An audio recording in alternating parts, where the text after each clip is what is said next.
en estos momentos, al doctor Santiago Nieto, quien en su momento también fuera titular de la Unidad de Inteligencia Financiera. No sé si quiero opinar sobre este tema, creo que es importante escucharlo.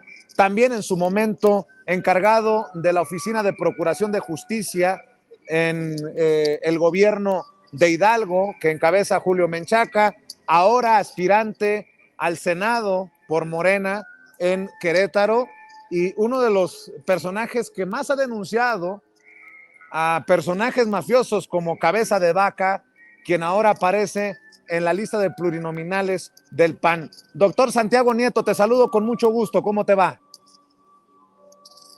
Estimado Vicente, un saludo. Aquí estamos desde Querétaro. Oye, doctor, tengo que hacerte esta pregunta obligada. Tú eras el personaje más importante a la hora de seguir el rastro del dinero cuando fuiste titular de la Unidad de Inteligencia Financiera. En su momento, en la FEPADE también, un personaje importante que ha estado investigando la corrupción.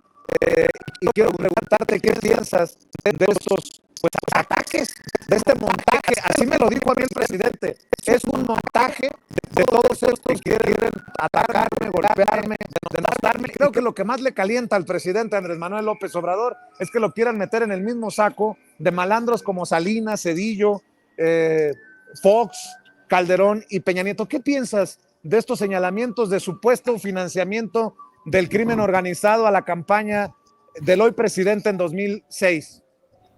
Bueno, yo lo que diría en primer lugar es que recordemos 2006, era Luis Carlos Ugalde, el presidente del Instituto Federal Electoral todavía, Vicente Fox como presidente, que era un ambiente total y absolutamente hostil hacia el presidente López Obrador. Recordemos, era la forma de procesamiento que tuvo toda la etapa del cómputo, de los cómputos distritales en el Instituto Federal Electoral, fueron marcadamente hostiles hacia la coalición que encabezaba el presidente López Obrador. Y lo digo porque el Instituto Federal Electoral fue la instancia competente para fiscalizar los recursos de los partidos políticos y las coaliciones durante ese proceso. Y durante todo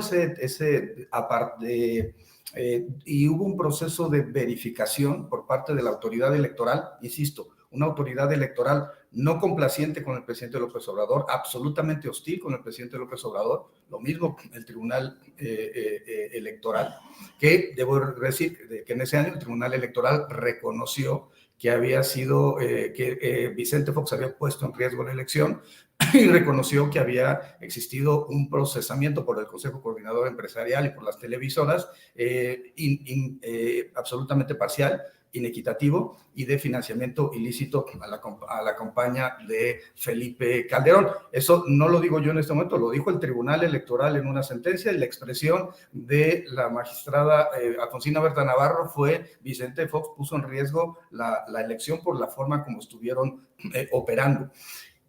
Y en ningún momento, en ninguna de las impugnaciones del Partido Acción Nacional, en ninguna de las denuncias que presentó el PAN y el PRI durante ese proceso, en ninguno de los informes que se rindieron ante el Instituto Federal Electoral o de los dictámenes del Instituto Federal Electoral, se habla en ningún espacio de que el presidente Andrés Manuel López Obrador en 2006 hubiera recibido, o la coalición hubiera recibido recursos procedentes de la delincuencia organizada. También yo debo decir algo, fue una elección inequitativa, no tan inequitativa como la del año 2012, que ahí fue la compra de votos producto del esquema de marketing y de venta de Peña Nieto hacia las empresas extranjeras que terminaron financiando su campaña. Y yo tengo conocimiento pleno y claro del caso de Odebrecht, pero aquí el punto central es ¿por qué no hubo ningún tipo de indicio en el año 2006 y en el año 2024 de repente dicen que se recibió financiamiento por parte de grupos de delincuencia organizada?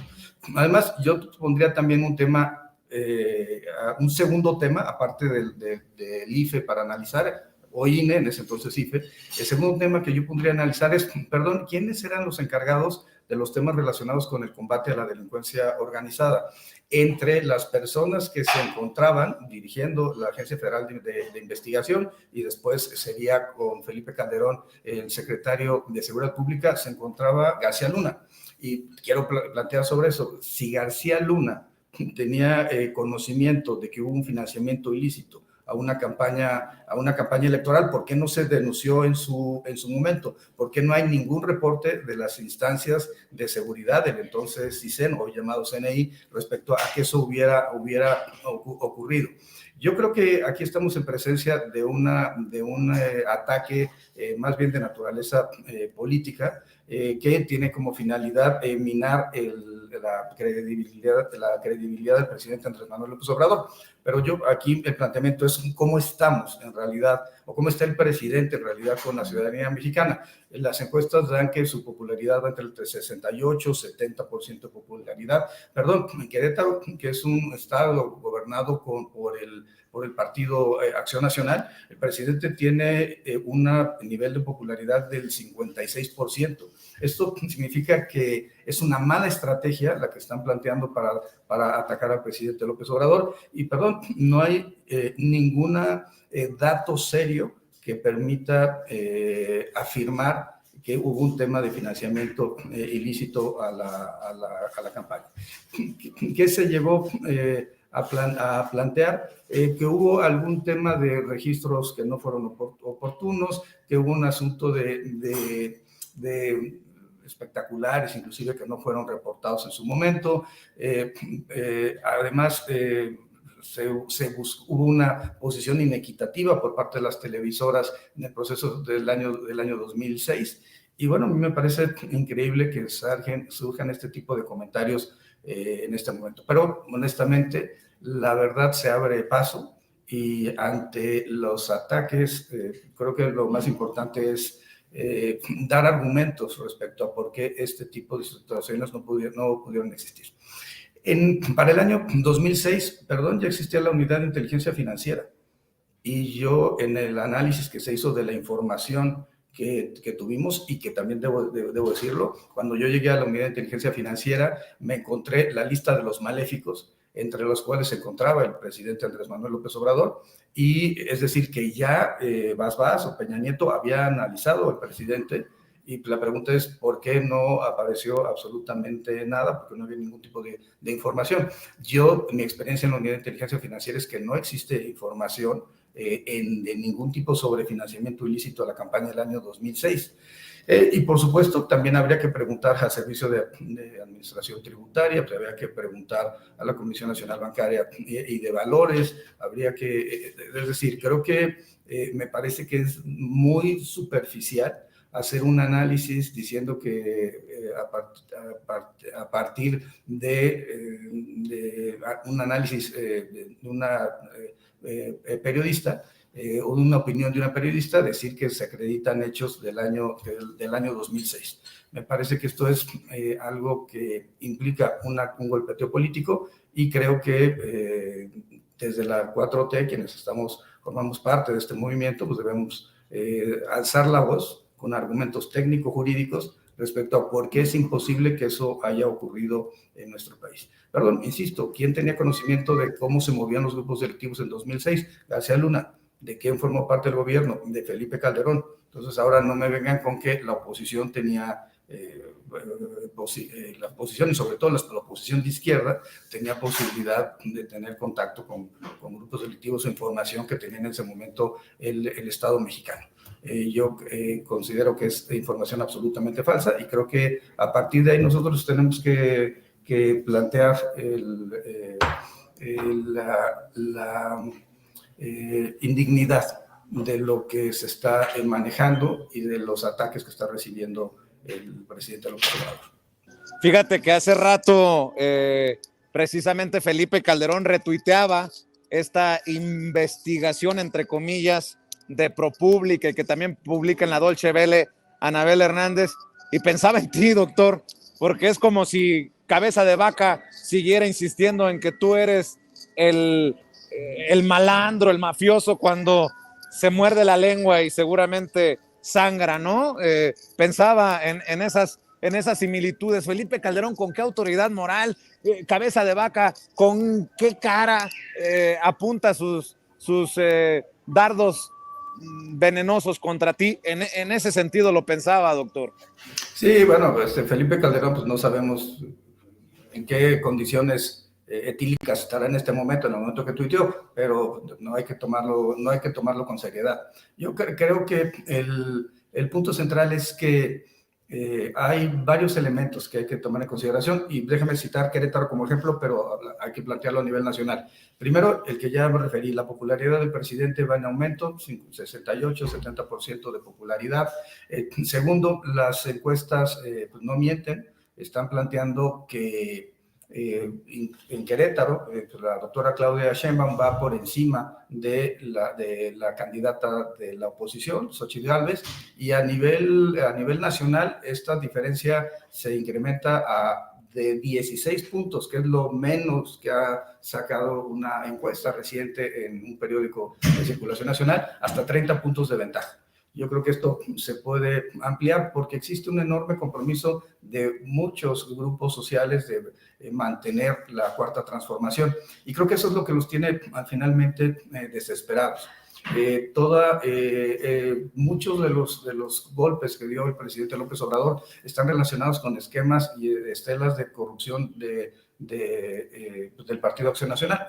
Pienso en los casinos, pienso en las estancias infantiles, pienso, por supuesto, en los desarrollos inmobiliarios, donde llega el Partido Acción Nacional al ejercicio del gobierno, y eso incluye evidentemente Querétaro, pero también la Benito Juárez, también la Miguel Hidalgo en la Ciudad de México, también Guanajuato, se generan, también Tamaulipas, con cabeza de vaca, se generan cárteles inmobiliarios. Por un lado, la extorsión a los desarrolladores para que les otorguen terrenos a cambio del uso de suelo, o departamentos o casas, y después también el hecho de que adquieren tierras, sobre todo ejidales, a precios muy bajos, y después los venden a precios altos. Y ese fue el negocio del calderonismo. Ese fue también el negocio que se ha vivido en los gobiernos estatales del Partido Acción Nacional, y finalmente es algo que ha tenido un enfrentamiento por parte de la 4T.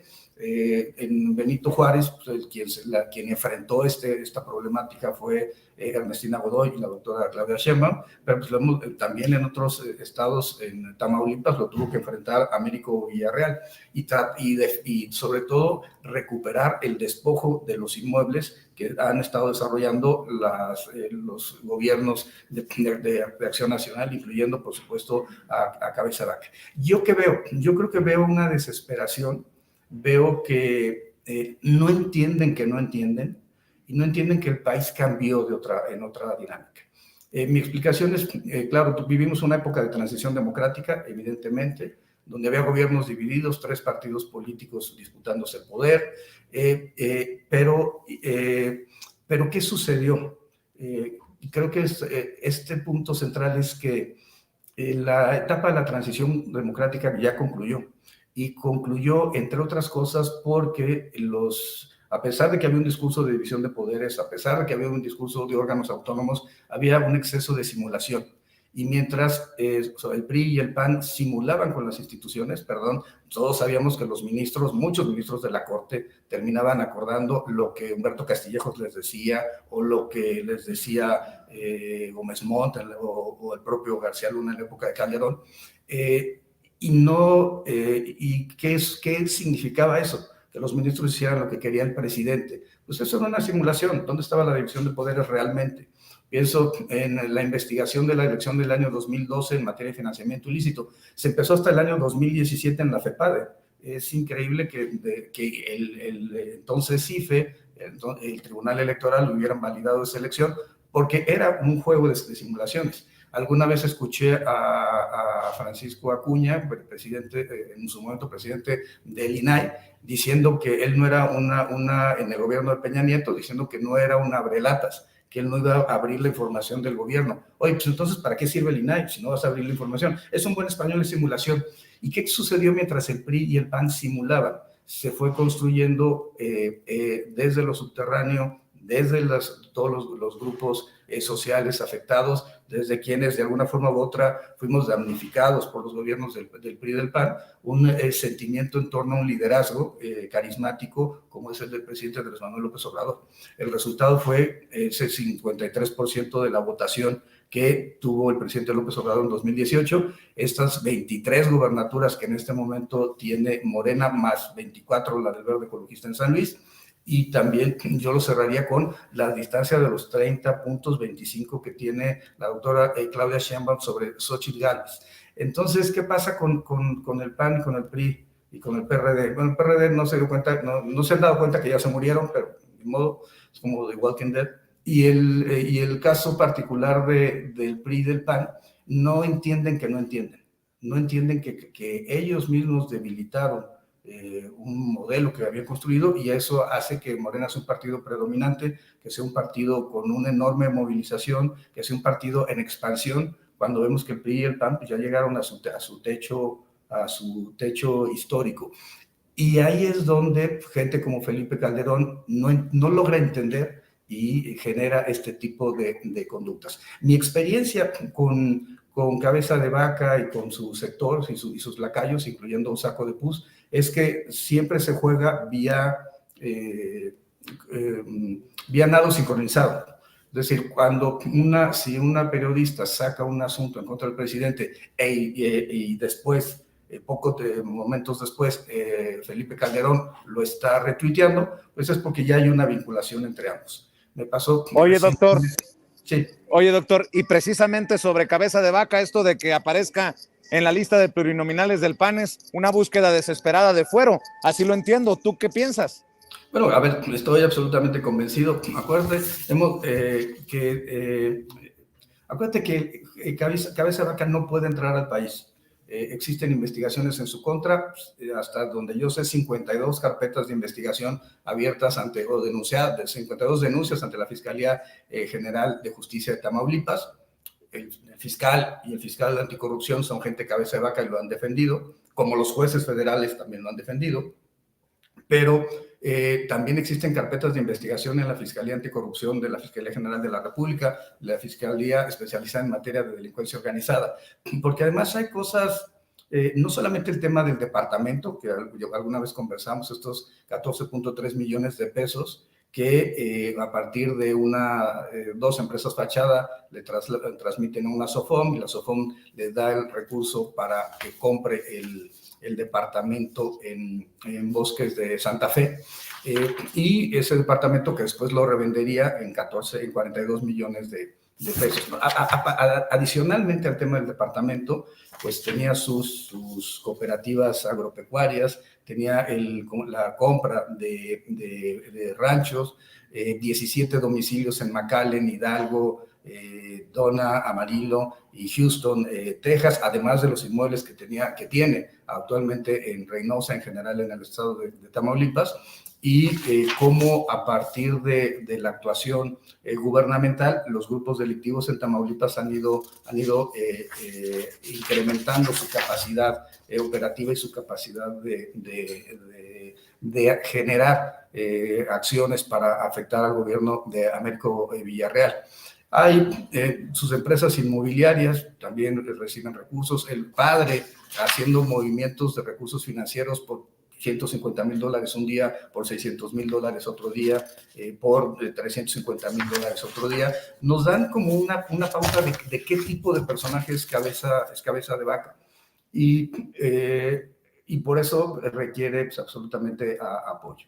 No tengo pruebas en este momento, pero tampoco tengo la menor duda de que han sido comentarios en corto que he recibido de personas, inclusive vinculadas con la oposición, de que financió parte de la operación de Marco Cortés, y por eso, así como él es el que finalmente paga la campaña de desprestigio en mi contra con Saco de Pus y compañía, Gil y Javier Cuello Trejo, precisamente porque me señala como uno de los responsables de que no pudiera ser candidato a la presidencia de la República en este 2024. Eso de sicario nieto, recordarás, tiene que ver con que maté sus absurdas aspiraciones a ser presidente. Pero el punto central es, eso va a traer un costo político para el Partido de Acción Nacional. cuando empezamos a ver quiénes son los candidatos al Senado y candidatos al Senado por parte de la Cámara de Diputados por parte del Partido Acción Nacional, pues empezamos a ver realmente, uno, que no hay movilidad política en el Partido Acción Nacional. Es decir, son las mismas personas de siempre volviendo a repetir los cargos, y eso, por ejemplo, en Querétaro es absolutamente cierto. Hay personas que llevan 25 años en la arena pública en Querétaro y que no dan pie a que entren otras generaciones, otras perspectivas, inclusive dentro del Partido Acción Nacional.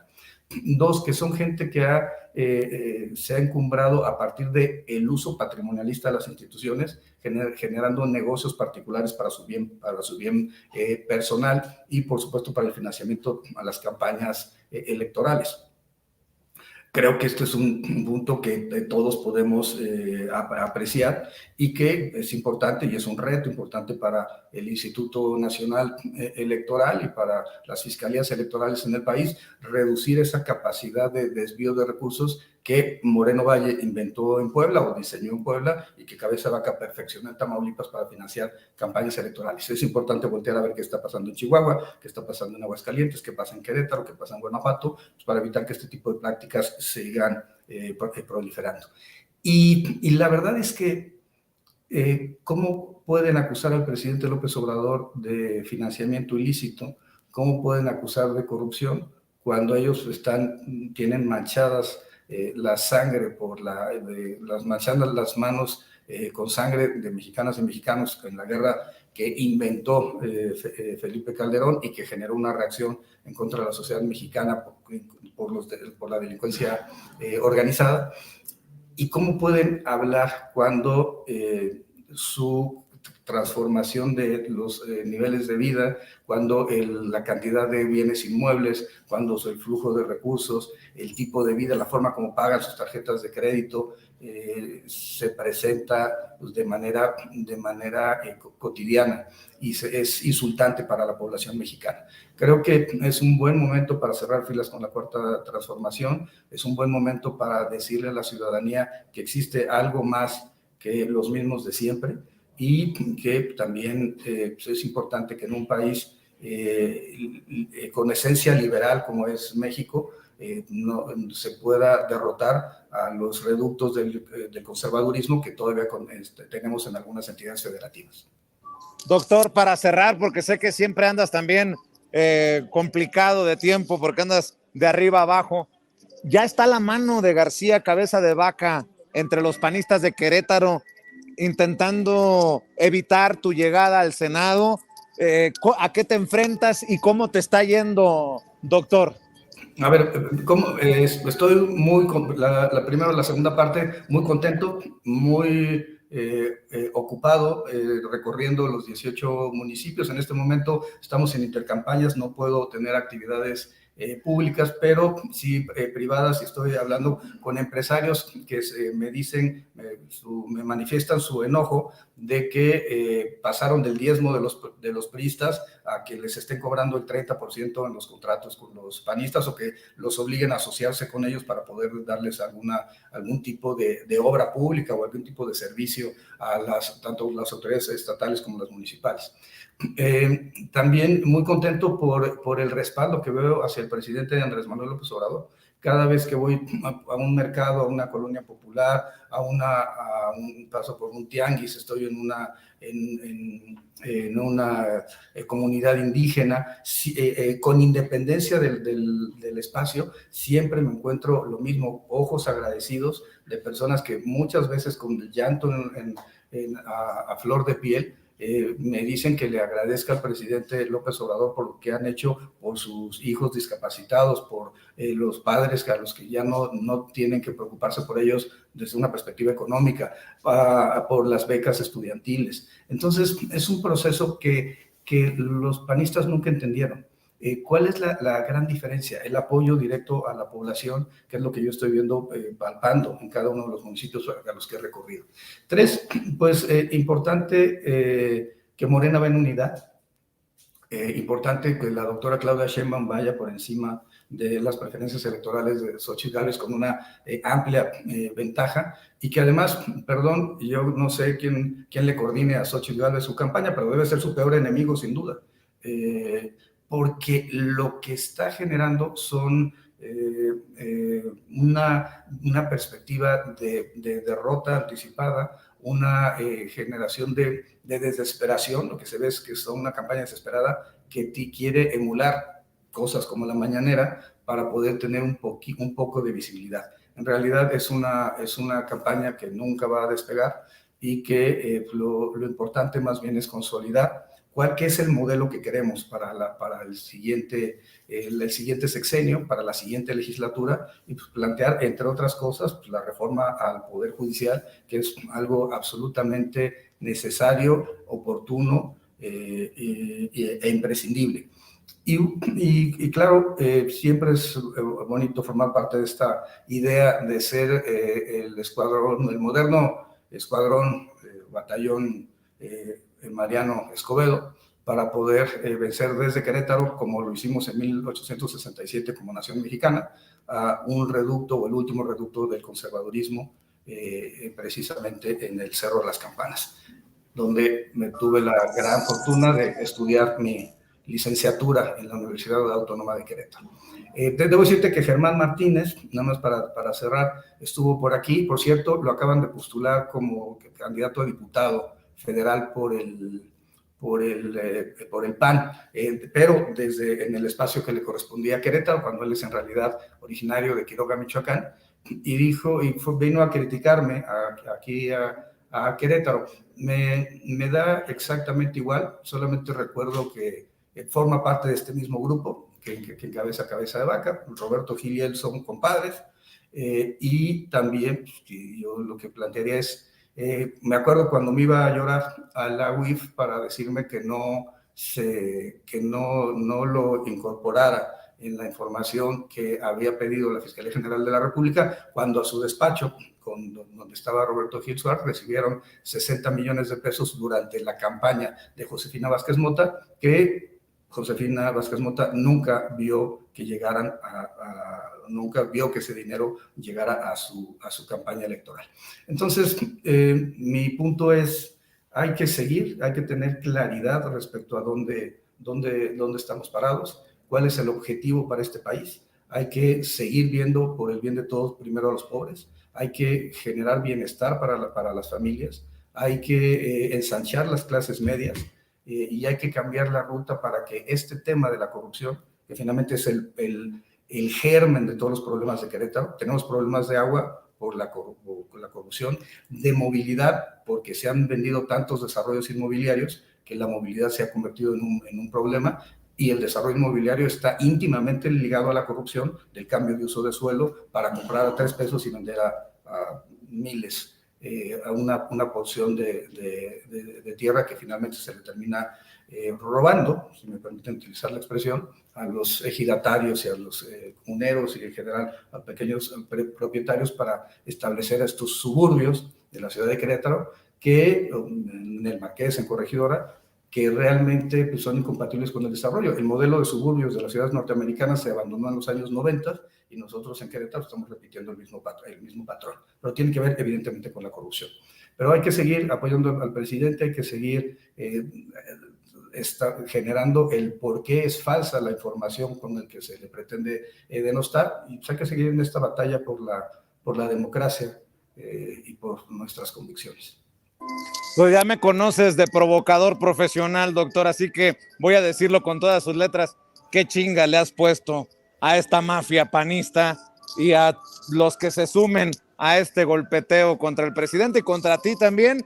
Te deseo lo mejor, ya sabes que estamos al pendiente de lo que ocurre en Querétaro y siempre pendientes de tus opiniones en redes sociales, en donde seguramente te seguirá esta audiencia diferente e inteligente de Sin Censura. Te mando un abrazo por lo pronto, doctor Santiago Nieto.